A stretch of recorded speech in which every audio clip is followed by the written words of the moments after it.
자, 여야 22대 국회 임기 첫날부터 아주 팽팽한 기싸움을 벌였습니다. 패널 두 분과 함께 정치권 소식 짚어보죠. 노동일 파이낸셜 뉴스 주필 이승훈 더불어민주당 전략기획위 부위원장 모셨습니다. 안녕하십니까? 안녕하세요. 네, 반갑습니다. 자, 야당 21대 국회 마지막 본회의에 부결된 이 해병대원 특검법 22대 국회 첫날에 발의하면서 공세에 나섰습니다. 여야 목소리 들어보겠습니다. 퍼져나오는 보도들이 하나같이 사건의 정점에 대통령이 있을 것이다라는 의혹을 제기하고 있습니다. 권력자의 부당한 개입과 은폐 시도가 이제 진실의 법정 앞에 서서히 모습을 드러내고 있습니다. 자본하면은 자꾸 의혹 제기하는 것은 습관이 있으신 거 아닙니까? 공수처 수사가 진행되는데 어떤 이유로 외압을 행사하고 있다는 얘기를 하는지 정말 얼토당토하지 않은 얘기다. 자, 민주당 첫날부터 이제 특검법 재발의한 데 이어서 오늘은 또 김건희 특검 발의 예고했습니다. 자, 22대 국회 때부터 또 만만치 않을 것 같습니다. 그래서 어제가 22대 국회 첫날이었다는 예. 거죠. 뭐 국회뿐만이 아니고 모든 것이 처음 시작될 때, 네. 뭐 새 학기 뭐 이런 것도 마찬가지. 굉장히 희망이 부풀고 또 기대하고 뭐 사람이 그렇지 않습니까? 예. 근데 아무도 그런 사람이 없는 것 같아요. 국회 모습을 보고서. 예. 흔히 왜 뭐 바닥이다 이런 얘기 있지 않습니까? 네. 근데 바닥이 아니고 더 지하실이 있는 것처럼 21대 국회가 최악이라고 했는데 22대 국회는 더 최악이다 그런 말이 있는지 모르겠습니다만 어쨌든 그런 좀 생각밖에 없는 것 같아요. 상황이 더 악화될 것 같다 그런 예감이 좀 불길한 예감이 드는데요. 예. 특검이란 게 결국은 뭐 예를 들어서 현재 있는 수사기관들이 수사를 잘 못하거나 수사를 한 걸 보니까 도저히 뭐 의혹이 풀리지 않았다. 이럴 때 하는 거 아니겠습니까? 예. 근데 지금 보니까 최상병 특검법에다가 또 뭐 김건희 여사 특검법에다가 또 한동훈 특검법까지 한다면서요. 뭐 민주당은 아니지만 거기다가 또 지금 얘기 드는 거 보면 무슨 뭐 또 뭐 대북 송금 수사를 한 검사들에 대한 특검을 하겠다. 네. 이런 얘기 나온 걸 보면 그럼 이렇게 할 바에야 차라리 검찰, 경찰 다 폐지해버리고 모든 거 다 특검으로 하죠. 아니 특검을 이렇게 남발하는 게 어디 있습니까? 그렇지 않습니까? 예. 말 그대로 특별한 경우에 하는 건지 특별검사인데 이렇게 하는 것은 정말 입법권 남용이다라고 얘기할 수밖에 없는 것이고요. 예. 그러니까 그것들은 진상규명이 목적이 아니고 결국 그 뒤에 있는 정략적 그런 특검이다 이렇게 할 수밖에 없는 거죠. 알겠습니다. 입법 독주 이야기해 줬습니다. 이제 거부권 행사가 앞으로 계속 또 이루어질 것 같은데 어떻게 판단하세요? 그러니까 국민이 192석의 압도적인 자리를 줬잖아요. 그럼에도 불구하고 이것에 대해서 전혀 받아들이지 않는 것이 이제 국민의힘과 윤석열 정부이거든요. 결국에는 이태원 특별법도 통과는 됐습니다만 예. 너무 지연된 정의였었고요. 네네. 최상병 특검법도 벌써 사고가 발생한 지 한 1년 가까이 되고 있어요. 예. 그리고 뭐 김건희 특검법도 뭐 전혀 되지 않았고요. 결국에는 야당 대표라든가 뭐 조국 전 장관이라든가 이런 것에 대한 수사는 네. 검찰이 정말 압도적으로 신속하고 빠르게 뭐 이렇게 수사를 해서 기소까지 해서 재판에 넘기는 상황인데 네. 반면에 국민들이 관심 가져 하는 최상병 사망 사건에 대한 외압 수사 의혹에 대해서는 진실 규명이 안 되고 있잖아요. 네. 그러면 야당 대표가 하는 수사처럼 만약에 뭐 우리나라 검찰이나 공수처가 했다라고 한다면 당연히 특검이 필요 없을 거라고 봐요. 예. 그런데 너무나도 편향된 수사, 한쪽에는 너무나도 편향되게 수사를 하고 또 한쪽에는 수사를 하지 않기 때문에 예. 이런 문제 때문에 특검이 논의가 되고 있고 그래서 좀 아쉬운 점은 예. 21대 국회 마지막 때 최상병 특검법에 대한 통과시키고 그리고 연금 개혁에 대해서 통과를 시켰다라고 한다면 22대 국회는 또 다른 생각, 또 다른 국민의 미래와 저출산 문제를 생각할 수 있을 것인데 알겠습니다. 그런 숙제들이 너무나 이어지고 있다. 아쉽다 이런 말씀드립니다. 알겠습니다. 이 양쪽의 이제 의견이 갈리고 있는 이 상황에 이제 정작 22대 국회가 되면 여야 원구성 협상부터 이제 시작을 해야 됩니다. 신경전 지금 벌이고 있죠. 법정 시한이 6월 7일을 넘길 가능성이 지금 계속 이야기되고 있어요. 시한을 넘길 경우 민주당이 이제 상임위 독식 가능성도 점쳐지고 있는데 원구성 문제 여야가 이게 협의가 과연 될까? 점점 더 늦어지는 게 아닌가 어떻게 보십니까? 그래서 시한을 넘기는 건 바람직하지 않죠. 네. 국회법에 정해진 시한을 뭐 6월 7일이라 그러죠. 예. 뭐 그걸 맞춰야 한다고 생각합니다. 또 그러나 그걸 뭐 또 맞추지 못했다고 해서 민주당이 모든 걸 독식한다. 21대 초반에 그렇게 했지 않습니까? 그렇게 했잖아요. 예. 네, 그것도 바람직하지 않죠. 예. 그러니까 50일 넘겨가면서 이렇게 원구성 협상하는 것도 바람직하지 않고 독식하는 것도 바람직하지 않다면 네. 협상으로 지금부터 정말 치열하게 협상을 통해서 누가 어떻게 할 것인지를 정해야죠. 일반적으로 지금 의석 분포를 보면 뭐 18개 상임위 가운데 예. 11대 7 정도가 바람직하다고 일반적으로 얘기하니까요. 근데 뭐 어떤 상임위를 누가 맡느냐는 그건 이제 좀 협상을 통해서 해야 할 일이고 네.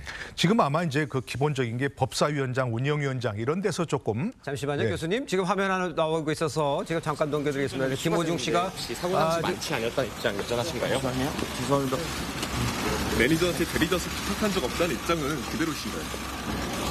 검찰 성역시 앞두고 따로 하실 말씀입니다. 끝나고 말씀드리겠습니다. 죄송합니다. 끝나고는 어떤 끝나고 말씀하시죠? 자, 지금 나가고 있는데요. 끝나고 말씀드리겠습니다. 더 이상 말씀드릴 말이 없습니다라고 얘기했습니다. 자, 잠깐 보여드렸고요. 지금 검찰로 이송되는 장면 잠깐 보여드렸습니다. 자, 여야가 이제 치열하게 맞서면서 아까 지금 말씀해 주셨습니다만 합의를 이뤘으면 좋겠다라고 했지만 쉽지 않은 상황인데 법사위원장 이걸 놓고도 지금 뭐 민주당 내에서 뭐 확인된 건 확정된 건 아닙니다만 박주민 정청래 2파전으로 좁혀진 분위기잖아요. 글쎄 이거를 법사위원장을 넘길 가능성은 없어 보이는데 그럼 둘 중에 누가 된다고 보시는 겁니까? 뭐 둘 중에 누가 된다라고 판단하기는 좀 어려울 것 같고요. 예. 다만 법사위원장 같은 경우는 뭐 넘겨줄 생각이 전혀 없다 그러니까요. 말씀드립니다. 네. 왜 그러냐면 192석의 압도적인 의석을 주셨는데 네. 여기에 대해서 법사위원장을 국민의힘에 맡겨버린다라고 한다면 벌써 법안 통과라든가 쟁점 법안에 대해서 법사위 차원에서 막혀버리는 그런 결과가 되기 때문에 예. 국민의 민의에 반한다. 그래서 법사위원장은 꼭 민주당이 가져올 것으로 보여지고요. 네. 다만 누가 되느냐, 박주민 의원이 되느냐, 정청래 의원이 되느냐 여부와는 큰 의미가 없을 것 같고요. 결국에는 최상병 특검법 등 네. 이런 쟁점 법안들을 누가 더 신속하고 효율적으로 통과시켜서 국민들의 민심을 다독일 수 있는지 이 부분이 더 중점이 되지 않을까 싶습니다. 알겠습니다. 자, 다음 소식 짚어보죠. 민주당이요. 당대표가 대선에 출마할 경우에 대선 1년 전에 사퇴하도록 되어 있는 이 규정을 고치는 방안을 추진 중이라고 합니다. 이재명 대표의 연임과 대권 도전을 위해서란 해석 나오고 있습니다. 정말 이제 1급 체제로 쭉 가기 위한 이제 정지 작업들이 시작됐다 이렇게 보면 되겠습니까, 교수님? 네, 당연히 그렇게 얘기할 수밖에 없고요. 예. 뭐 유인태 전 국회 사무총 얘기하신 것처럼 완전히 황제를 모신 당이라는 걸 뭐 이렇게 다 증명하는 거죠. 네네. 기본적으로 이제 그런 것이 왜 문제가 되냐면 예를 들어서 대선 1년 전에 사퇴하게 돼 있는데 대선이 뭐 갑자기 열릴 수도 있다. 예. 뭐 이른바 지금 자꾸 얘기하는 뭐 탄핵, 또 뭐 임기단축 개헌 뭐 이런 것들이 있을 수 있다는 걸 전제로 지금 얘기하는 것 같고요. 네. 1년 전에. 그다음에 또 뭐 기본적으로 뭐 부정부패 연루자 직무 정지되는 거 지난번에 예외를 할 수 있다는 규정을 만들었었는데 그러니까요. 아예 그 조항 자체를 삭제해버리겠다. 이런 얘기 나오는 걸 보면 결국 모든 것을 지금 이재명 대표의 방탄과 이재명 대표의 그 어떤 사법 리스크를 줄이기 위해서 결국은 대통령 탄핵을 염두에 두고 이런 규정을 만드는 거 아니겠는가 뭐 이런 생각할 수밖에 없는 거죠. 전체적으로 탄핵까지 다 언급 모아서 지금 얘기를 해줬는데 지금 노 교수님께서도 언급하신 게 지난 대선 때 이재명 대표가 이 예외 조항을 고쳐서 한 다음에 이제는 아예 그 규정까지 없애겠다는 것 이건 좀 너무 심하다 이런 지적에 대해서는 어떻게 생각하십니까? 그러니까 예전에는 이제 정치 보복으로 해석될 경우에는 직무 정지를 배제할 수 있다 뭐 이렇게 했거든요. 예. 근데 이제는 이게 폐지가 됐는데 예. 그 폐지 개정 시한입니다. 근데 그 이유는 아마도 이제 검찰이 야당에 대한 수사가 집중되고 뭐 전방위적으로 수사를 했고 결과적으로는 뭐 기소에서 무죄 여부가 아직은 결정은 되지 않았습니다.만 예. 여기 정치 보복 차원의 어떤 검찰 행위들이 많이 있기 때문에 예. 기소했다는 이유만으로 자동 정지됐을 경우에는 예. 너무 심하지 않냐. 그래서 당 자체적으로 어떤 기소가 됐을 때 그 기소가 잘된 것인지 잘못된 것인지를 판단하는 그런 시간을 줘야 될 것 같고요. 그래서 네. 이게 자칫 잘못하면 그런 우려가 현실화될 수도 있는데요. 그럼에도 불구하고 야당 입장에서는 어떤 정치 보복적 성격이 강하고요. 또한 자체적으로 판단해서 문제가 있다라고 한다면 직무 정지를 하면 되는 것이고 또 자체적으로 판단해서 이거 그건 다툼의 여지가 충분히 있다라고 하면 직무 정지에서 배제할 수 있기 때문에 이런 법적인 방어의 기회를 더 준다는 차원으로 보면 될 것 같고요. 예. 당에서 정무적으로 그런 공과 사를 잘 구분한다라고 한다면 큰 문제는 없지 않을까 싶습니다. 알겠습니다. 큰 문제는 없지만 일극 체제로 가는 것에 대해서는 크게 다른 생각을 갖고 계시지는 않는 것 같아요. 일단 민주당은요, 국회의장 원내대표 경선의 권리당원 투표를 20% 반영하는 방안도 지금 추진 중입니다. 그러니까 이제 강성 지지층에 야 이렇게까지 흔들리냐라는 지적이 나오고 있는데 저 부분은 좀 심한 거 아닙니까? 강성 지지층을 뭐 생각을 한다고 하더라도. 글쎄 우리가 다 학교에서 배우지만 우리나라 민주주의라는 것이 일반적으로 다 그렇지만 예. 대의제 민주주의라고 네. 하지 않습니까? 당원과 그 당원을 포함한 국민들이 대표를 뽑고 예. 그 대표들이 이제 국회를 구성해서 그 국회에서 이제 뭐 의장도 뽑고 부의장도 뽑고 상임위원장도 뽑고 원내대표도 뽑고 하면서 국회를 예. 운영해서 국민을 위해서 의사결정을 하라 심사숙고해서 네네. 이런 얘기 아닙니까? 그러니까 저렇게 얘기 지금 뭐 당원들의 그 고량한 투표를 20%를 반영해서 국회의장 원내대표 경선에도 반영하겠다. 네. 그러면 대의제 그만둬야죠. 국회의원은 하지 마세요, 그냥. 모든 걸 다 당원들의 뜻을 무슬범하면 되지 않습니까? 아하. 이른바 뭐 직접 민주주의 얘기하는데 어떤 분은 그러시더라고요. 지금 과거와 달리 뭐 당원들의 의사를 반영할 수 있는 통로가 있기 때문에 이래서 SNS를 통해서 네. 이런 것들을 통해서 하기 때문에 뭐 가능하다. 그런데 그러면 국회의원이 왜 필요합니까? 대의제가 필요 없는 거죠. 네. 그러니까 좀 어지간히 한마디로 그냥 해도 참 너무하다. 이런 생각을 할 수밖에 없는 거죠. 알겠습니다.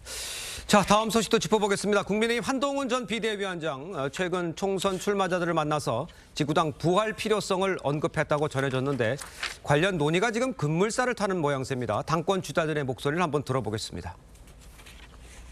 정치 신인들이 정치권에 진입할 수 있는 진입 장벽을 낮춰주겠다는 정치개혁 법안이고 원내 의원들은 정치 자금을 모금할 수 있고 우리는 못해요. 원내는 못하게 돼 있죠. 또 그걸 풀어준다고 해서 과연 또 정치 자금이 잘 모일 것이냐. 그래서 참 어려운 문제예요. 꼭 지구당은 안 되더라도 이런 당협위원장이라든지 지역위원장들이 사무실도 열 수 있고 또 후원금도 받을 수 있는 이런 제도를 만드는 것이 오히려 더 바람직한 그런 상황이다.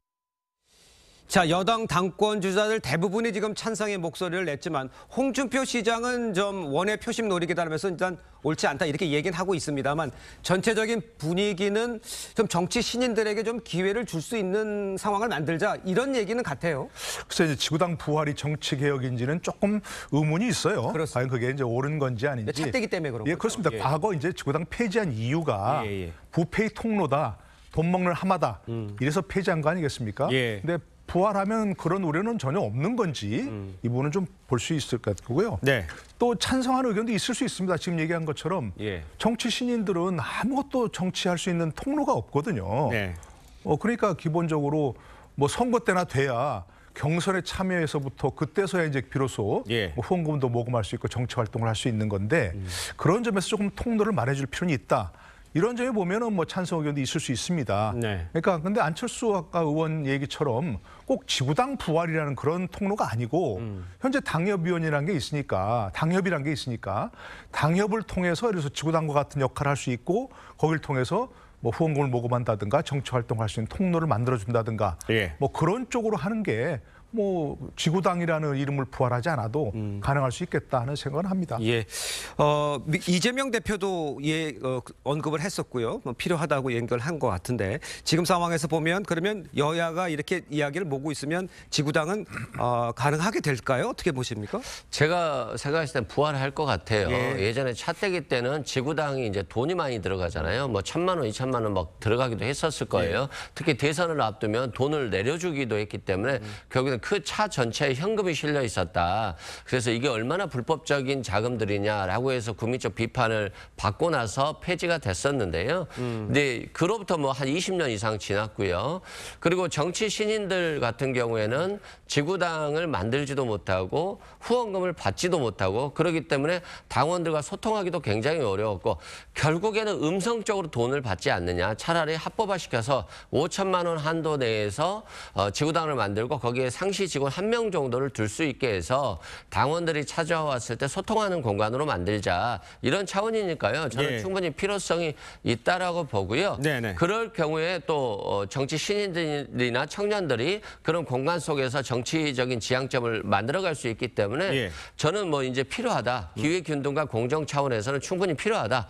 다만 지구당 만들더라도 후원금이 5천만 원도 굉장히 큰 액수거든요. 그 그러니까요. 액수가 거칠지는 또 예. 미정입니다. 그러니까 이제 제도를 바꿔 그 당시와 달리 지금은 그 돈을 막 이렇게 막 함부로 쓸 수 있는 상황이 아니기 때문에 바꾸면 또 제도를 보완해서 활용할 수 있다 이렇게 지적을 해주신 것 같습니다. 자 그렇다면 이렇게 이야기를 계속 나누고 정책에 대해서 이야기를 하고 있는 한동훈 비대위원장은 전당대회에 이번에 나올까요? 어떻게 보십니까? 나오는 방향으로 많이들 생각하고 있던데. 지금 저렇게까지 얘기하는 것은 예. 결국은 전당대회에서 원외 당협위원장들 그런 사람들의 영향력을 좀 긍정적으로 자기에게 영향 미치게 하겠다. 예. 그런 것 때문에 그런 거 아니겠습니까? 네. 정치개혁이라는 명분도 있겠습니다만. 예. 그러니까 저는 뭐 현재로서는 굉장히 출마하려고 라고 생각하는데 개인적인 생각은 뭐 출마하지 않는 게 좋다고 생각합니다. 개인적으로요? 그러면 지금 얼마 총선이 지난 지 얼마 됐습니까? 예. 거기 책임지고 사퇴했는데 다시 나온다?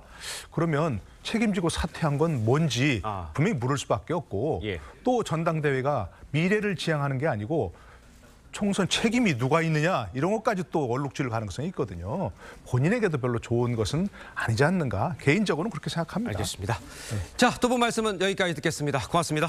감사합니다.